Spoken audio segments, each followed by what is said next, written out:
You see this picture here? It wasn't always my reality. But there were a few things that I had to do to ensure that my life would be better after divorce. So, here's what I did.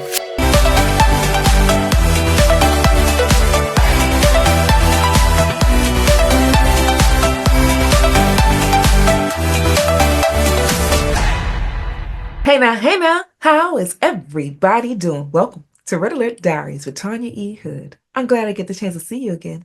And you see, I have a special guest joining me. Now, for those of you that have not yet had the opportunity, this is my husband, Eric B. Hood. A lot of you hear me having conversations about divorce, but I am in a marriage. The reason I can share with you all the various things I can share with you is because I've gone through that road. I know what it is like to end a long-term relationship or end that element like that, but I also know what it is like to begin again. Hi, baby. She's flirting with me again. She's so fresh. Now, here's the beautiful thing about being in my new marriage. You see, in this new marriage, I get the opportunity to be me. In this new marriage, I get to know that he actually sees me, and it frees me up to truly being myself. And so we want to share a little bit more of our story because there are 3 areas of life that you are going to have to walk through. How to have a better relationship with yourself so that you can have a better relationship with others. And then the third, oh, that's a special one. Having a better relationship with a being greater than yourself will get you through whatever you are walking through, especially this holiday season, because it can be hard. But we want to let you know that there is life after divorce and that this is not the end of your story. You will get through this. Just got to keep walking it out. So, babe, let's share a little bit. One of the things we wanted to make certain that we share with you is how do you walk through beginning again? Because a lot of people are struggling with life after divorce, and it's because they don't know where to begin. So we want to share some of the places of where we were. And it starts first with you having a better relationship with yourself. So, would you like to share with the people what you did before we got married? How did you reset? Because I am not his first wife, and he is not my first husband. I'm So just we the have to best. walk through some things. Listen to him. Y'all hear that? Just the facts as I see them. Let me go back a little further than just my previous marriage. When I was younger, I was always put down, pushed to the side, not made to feel important. And I carried those things with me for most of my life, like many of us do. And not having the right positive images or voices in your head around you, I was stuck with that. So all my life, every relationship I ever had, I was always trying to make people like me. I wanted to be loved. That was something that I missed in that instance. And so I kept trying to figure out what could I do. So I guess some could call it a people pleaser, but it wasn't a total people pleaser. But I did always want to make the person I was involved with happy. I felt if they would be happy, I would be happy. And that's the way I went about it. But guess what happens when you do that too much? Some people, if it's the wrong individual, will take that as though they're supposed to receive everything they want from you, regardless of how they treat you. So at times you could be looked at as a doormat or soft or taken advantage of, things along that line because that's what they do. And all I was trying to do is make people smile, make them happy because that's what I needed in my life. And so therefore, I may have put myself in a bad position by just trying to be happy and didn't know that I was doing something detrimental to my own self in the same process. So that's where I was. And that's unfortunate because a lot of us walk through that. I know for me, I wasn't really in that place where I was a doormat until later on because compromise will have you do that as well. Now, I had a bit of a people pleaser in myself as well. So in that first marriage, I kind of did things that made him feel easy. And I did it because in my mind's eye, it's keeping the peace. But again, like you said, if you do that too much, some people think that it's supposed to be your normal. And when you choose to stand in the midst of what I will no longer do, setting the boundaries that we need, it becomes a problem. Oh, you're a So, bad guy when you do that. yeah. Because you've established a pattern now. And now the wrong individual will expect that every single Ooh. minute of every single day. And you can't deviate one slight bit from that, or else you just did something wrong. And that's the problem, the patterns. We had a whole conversation about patterns. But when you put yourself in that position, you struggle. So if you are now in the holidays and you find yourself back in patterns or in people pleasing mode or still walking through a phase trying to be like, I'm just trying to be nice because it's the holidays, it's a thing that we're supposed to do. We want you to know that you still have to honor you. That's important. If you can't honor yourself, or you can't truly love yourself, how can you really love somebody else? You don't know the meaning of it. So you have to be good to you, and that goodness that you're doing to yourself will come out and they'll benefit from it also. Because if you don't love yourself, what are they really going to get? Mm, Ain't that a that part. question? Yeah.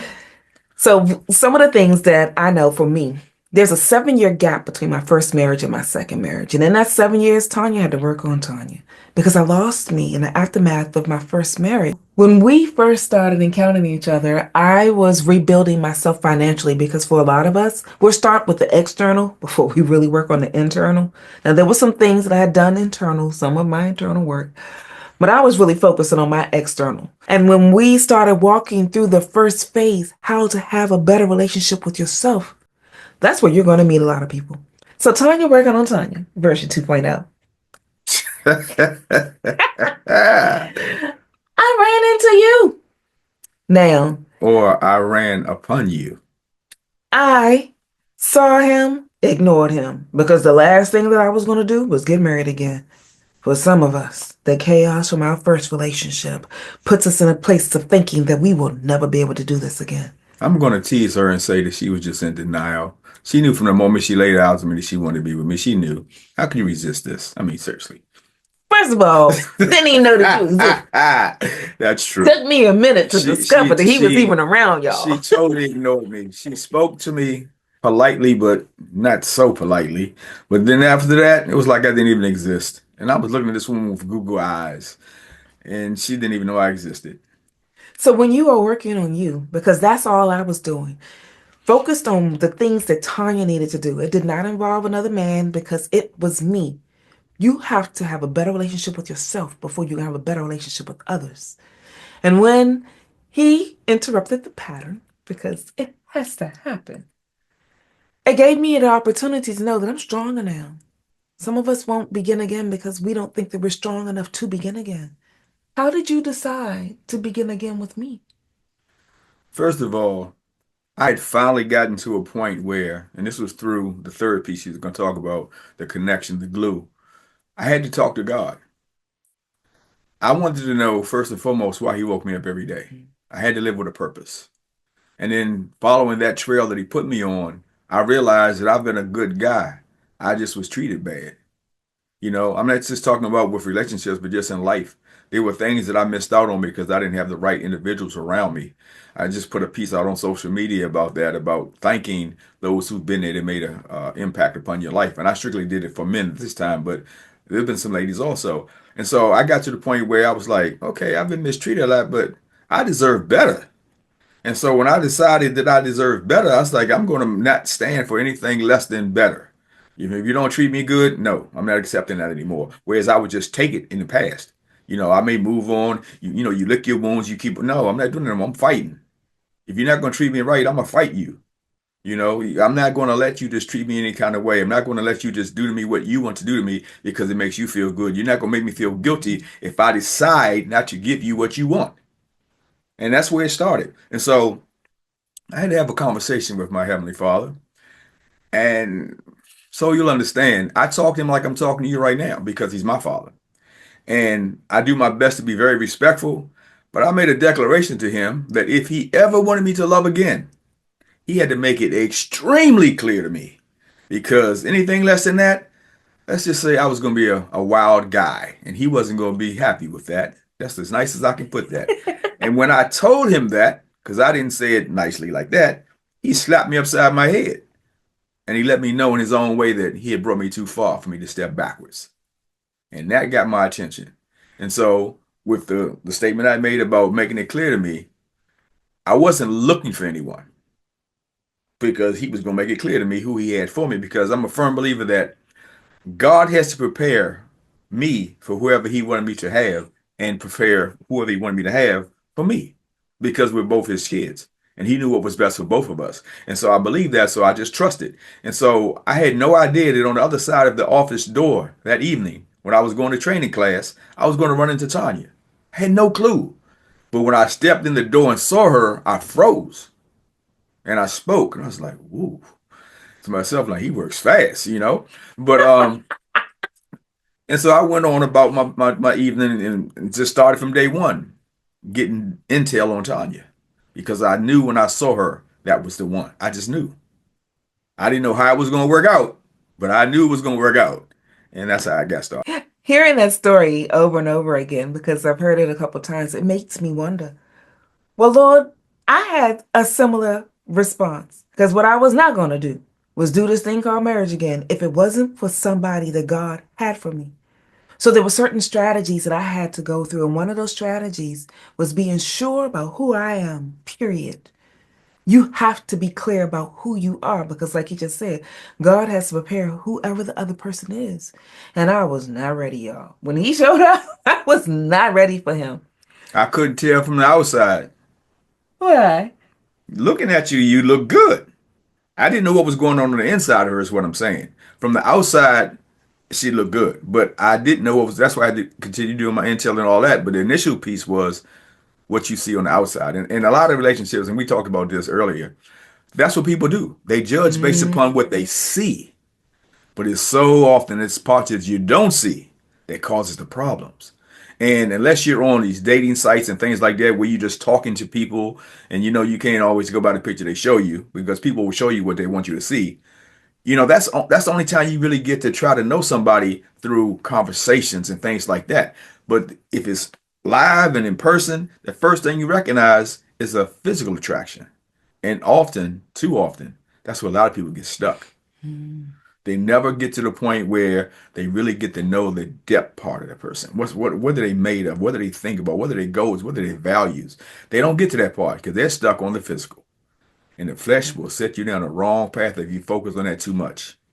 And that part, I'm glad you cleared that up because we live in this world where social media is the thing, and people have a very good filter and all the various things. In real life, our filters in real life is our dress, our demeanor, because I was in a professional environment. One of the things I was taught how to do well was show up in a professional environment. So the chaos that's within, didn't get the chance to see that. And I wasn't ready, which is why God put a gap because between the time that I met him and the time that we started dating, it was 3 years in between there. Something like that. Yep. Yeah. And so, with that being the place, I needed that 3 years because in that 3 year time period, ooh, Jesus, he was working with me on what I asked for God. So, my prayer was I did not want to be in another relationship until I understood what love really meant because I tried love the way the world said it. But you have to go to the one that manufactures and creates whatever that original thing is to truly get an understanding. And God, creator of love, had to put me on a journey, y'all. First Corinthians chapter 13 talks about the definition of love. And I had to walk through almost all of that in order to get true clarity. So if you ever want to get some understanding about it, take a look at that basic instruction book before leaving Earth, and you'll see that each one is a stepping stone. I could not be kind until I was patient. And if you're going to bring someone else into your world, you need to be kind to them. And patient. We're still working on my patience. As they say, that part. But here's another part. Let's move into the second piece, how Okay. to have a better relationship with others. You see, as I was working out the pieces in me, you will not have all of you worked out, but you should have enough of who you are so that you're clear about some elements of what you're bringing to the table, so that you can show up with a level of confidence. It was the confidence that I had in Tanya that attracted him to me later on when I finally started noticing him. What is it that you think someone needs to really be sure about how to have a better relationship with others? First of all, I think you need to be a decent person yourself first to be able to recognize what decency is in somebody else. Have an idea of what it is you want in a partner. What things attract you, besides when you get past the physical. What is it you like about a person? They have a great mind. They're receptive. They communicate well. You can trust them. They're funny. There are other attributes. What are yours? That's what you have to focus on because I'm of the mindset. I'm a mentor. That's what I do. And I do mental coaching. I tell anybody, when you set a goal, if you want a BMW, okay, I'll give you a Matchbox BMW. But that's not what you truly want. So we have to learn to be specific in asking God for what we want. I want a black BMW year 2025. I want it fully loaded, mag wheels, sunroof, whatever it is you want.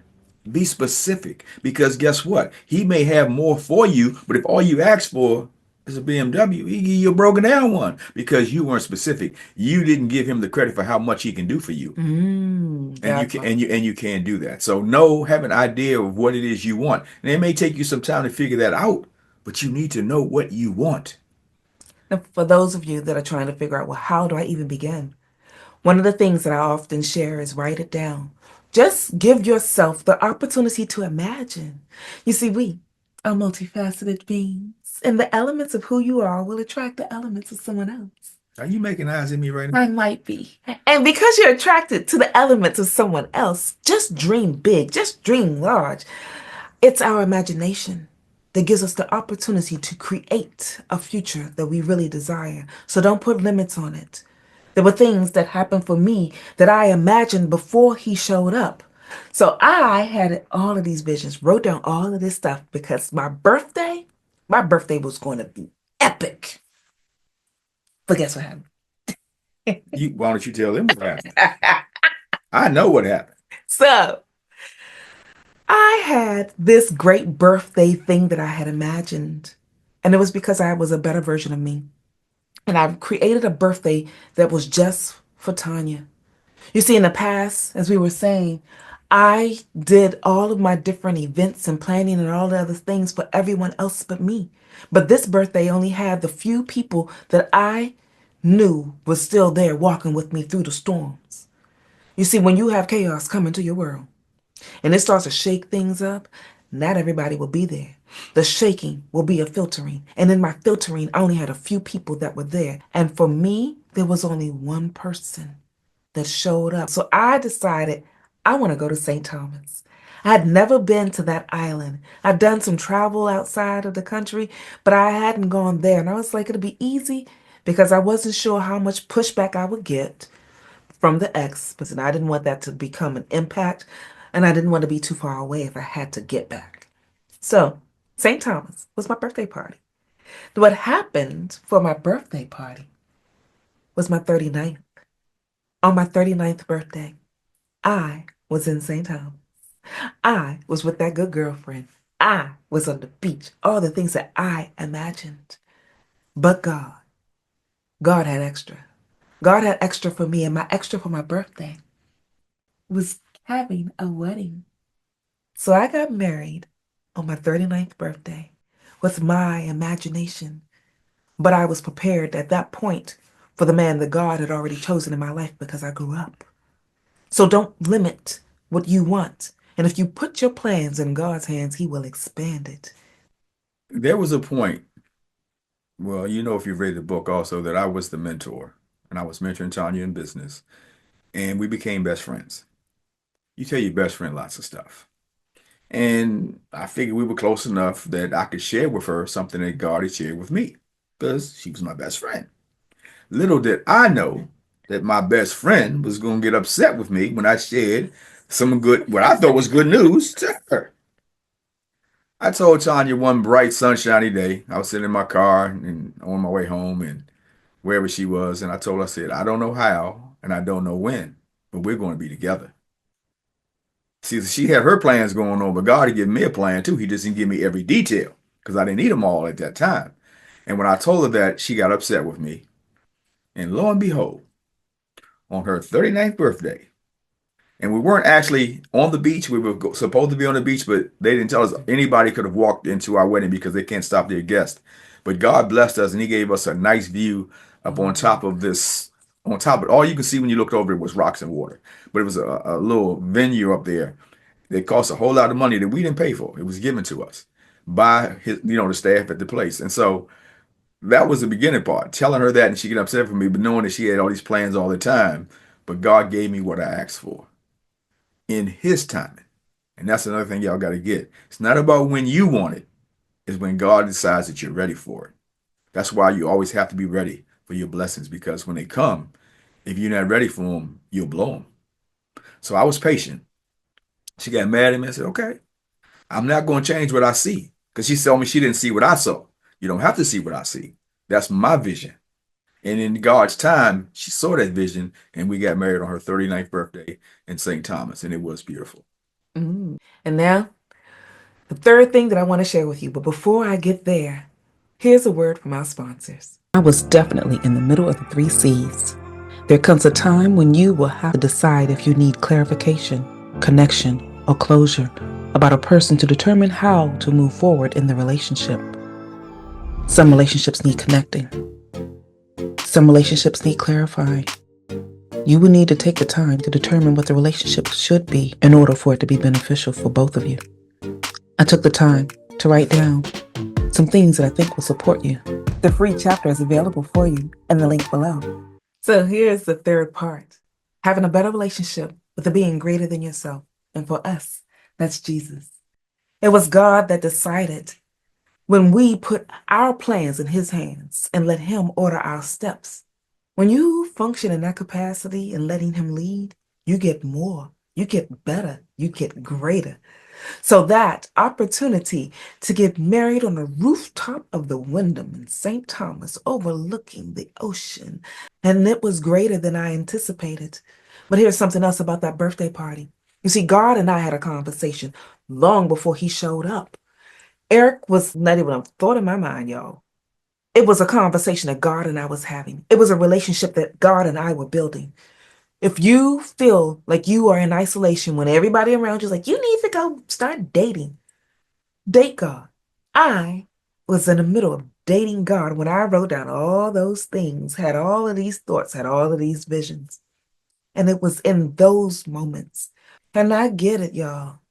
It is hard to try to have faith and belief in a being that you cannot see because the world tells us if I'm going to be able to do this, I got to see it. I got to touch it. I got to. No, you don't have to have a touch, see, feel with your future mate. Put that mate in God's hand because I wrote out, and a lot of you that have the premier book, that outline where I gave you those two scriptures was God's definition of my future mate. Then I was trying to figure out, Lord, who and how, because this is a lot. Ain't no man gonna be able to do that for me. God said, you leave that to me, and you walk with me, and you date me, because He had to work on getting me together, because I was not prepared. A lot of people want to date, and you're not prepared. So you find yourself in moments where you're reliving your past with somebody new. That goes to Or going through some things that you hadn't even experienced before that weren't good for you. that part. Because those of you that had a book, Mr. Mr. was me doing what the world says and trying to date again and found a man worse than the one that I had left. You don't have to find your mate. You just need to be you, close enough to God to hear His voice. It dawned on me when my husband was telling the story of how he saw me. It was a reflection of what God shared with me, that I would want a man that is so dear to God's heart that God has to tap him on the shoulder and say, look up, there she is, and give him insight that that is who you will marry next. Because I trusted God in what He had told me. And it wasn't right away when He told me that, but in getting to know Tanya, again, we talked about having to get to know people. Mentoring her, I got to see another side of her, the business side. I got to also see how she also always made sure her kids were straight. That's the reason why sometimes she didn't make it to training class because her kids came first. I like that. She didn't let me meet her kids right away either. That was another process. I respected that also. I'm like, she's a protector. She's going to take care of what's hers. I like that. And then I also saw in the midst of that how intelligent she was. I was like, okay, beauty and brains. We going here. So that was the process. And then we got to the point where I saw her, she was funny. Y'all, if you've ever heard her before, you know that laugh. That laugh will see that smile. I can see it from here. There it is. Tanya can be the most hilarious person in the world if you get her comfortable enough to do that, if you get to know her. A lot of you just know her as being business wise and helping all of that, and she's stern and she rattles the stuff off for you. But there's another part to her that you all don't often get to see that I get to see. I get to be blessed by that. So all of these things came to play while I was getting to know her, while I was mentoring her in business. God was doing double duty. I'm mentoring his child, and he's blessing me to get to know the woman he's picked for me. That part. Here's the thing about having that third element. When you decide to have a relationship with a being greater than yourself, you will get more than you imagine. And lots of times, God is walking you alongside the person that he has for you. But he is a great person of matchmaking. For the holidays, a lot of people think if I just have this person show up at this event, if I just get this, that, and the other. No, let God do what he does. If you allow him to do the picking, and this is a thing that I love, love, love about him. And for those of you that would like to have a free chapter of the book, it's available in the link below. And in that chapter, I shared that God did not have Eve go manhunting. She didn't even know Adam existed. Adam didn't even know Eve existed. God had to put him under a holy anesthesia, I like that one. knock that man out so that he can do what he needed to do to form her. And then God presented her to him. I have heard it said recently that when God wants a man to be clear about who he has for him, God will have that man see, because we are built different. Our society has a whole bunch of things, but males and females are built different for a reason, because the unique elements of your being and how you are constructed helps you mirror and merge what's necessary for a marriage, for a union, for that connecting piece to really be in place. So a man sees. So when Adam saw Eve, that's how he said, "Whoa, man." But when Eve saw Adam, she had to hear him. He had to speak. That's why God gave Adam the responsibility to tell Eve. So one day we were, I've been hearing him speak all this time because he's teaching me and he's talking to me. But on that day, in that moment, I was mesmerized by his voice. And that day, in that moment, he suddenly smelled good. Then he'll tell you, "I've always smelled good." I know. It ain't registered to me until what God needed me to hear wasn't better than my soul. You know what that means? It means you have to be ready to receive. Prior to that moment, she wasn't ready to receive that. But in that moment, God felt she was ready. Therefore, she heard. Maybe the fragrance lured her in to open her ears up some. I don't know.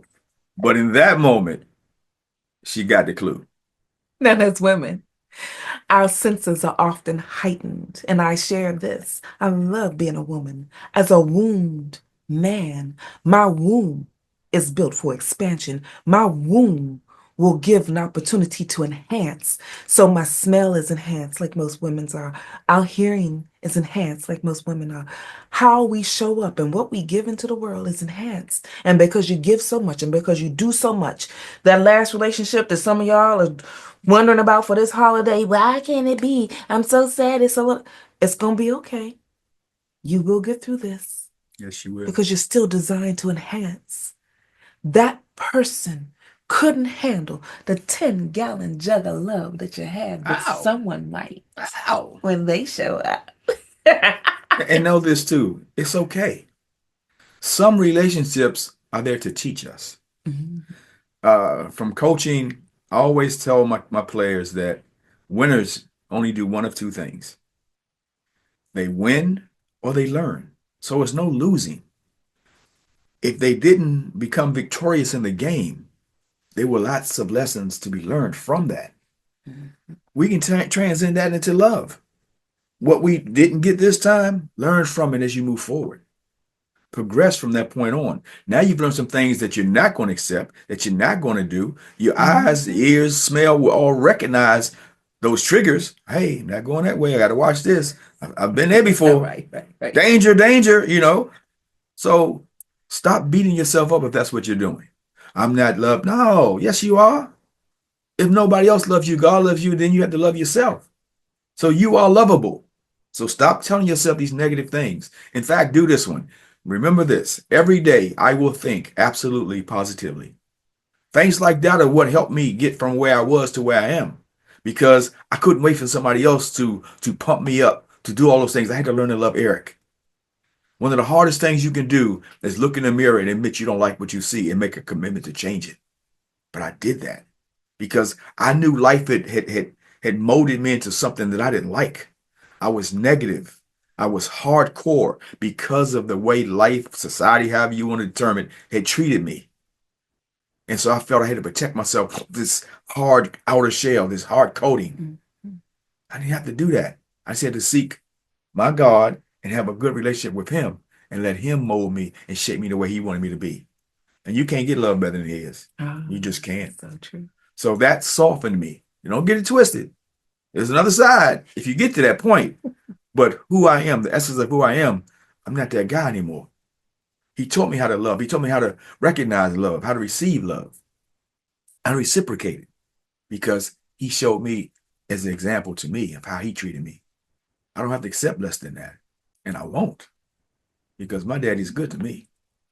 And him being good to me, he expects me to be good to whoever he gives me. Whether it's a mentee that I'm training or whatever, I take that seriously because I know where it came from.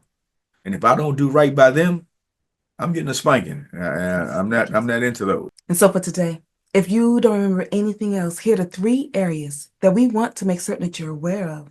Have a better relationship with yourself so that you can have a better relationship with others. And the glue, have a better relationship with a being greater than yourself. And as you've often heard me share, if you let Jesus join you on the journey, you'll get more than you ever expected. He'll give you a blessing that will expand whatever you imagine, because you've heard touch points of the things that he has done for us. But he will do the same for you and greater. So, is there anything you want to leave the audience with today? Just to be fair to yourself. You're a queen. You're a king. Honor yourself with that. You are made to be blessed. You're made to be loved. Don't accept anything less than that. It's what you deserve. It's your birthright. It's yours, your inheritance. Just take it. And the things that you've experienced in the past, the negative stuff, when you see it coming, don't accept that. Block that stuff. Don't let anybody tell you that you're less than, because you're not. Because what you allow will continue. What you allow to seep inside your mind will go into your soul. And you'll start thinking that everything they told you was true, like I did when I was a kid.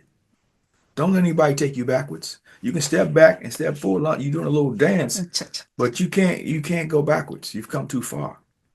You know, you fall down, you get up. That's the only thing you do when you go down. You look up. And guess who will be there waiting to lift you up? Your Heavenly Father will be right there. I know this for a fact because he does it to me all the time. I have doubts. I'm one of the most positive people you will ever meet. But because I'm human, every once in a while, stuff will start to slide in if I'm too tired, if I'm not resting properly. The negativity try to slide in. I'm like, nah, we ain't going there. I got to block you out. Gone. I will remove myself from a negative situation, or I'll tell that situation to move away from me. I'm talking about people, whatever. No, I will not allow negativity to stay around me, because eventually it will seep into you. So I remove it, or I move myself. And I admonish you to do the same thing. Love yourself so that you will one day learn how to be loved properly, and that you can love someone else better. That's where that union is going to come from. It's not a race. Be patient. There are a lot of representatives out here, like in that book she wrote, a lot of representatives, and a lot of them have gotten good at their craft. They can wait a long time, hold out, because they got other people, they got a string of people that they're doing this to. So some are going to fall for it more than others, so they're okay in their mind. But you don't have to be the one that they're taking advantage of. Be better to yourselves. Love yourselves so that you can do better by others. That's it. So if anything that we have shared resonates with you, then like, comment, and share this with others so that they can get the insight that they need. And if you want someone to join you on the journey, feel free to go to my website, tanyaehood.com. There you can click under the Work With Me tab and see the various ways that we can work with one another. And if you are on YouTube, you can join me live every Tuesday at 7 p.m. Eastern Standard Time, where we can continue the conversation, or we can start a new one. In the meantime, this is Tanya E. Hood, walking in my purpose, and I want you to do the same. Take care, guys.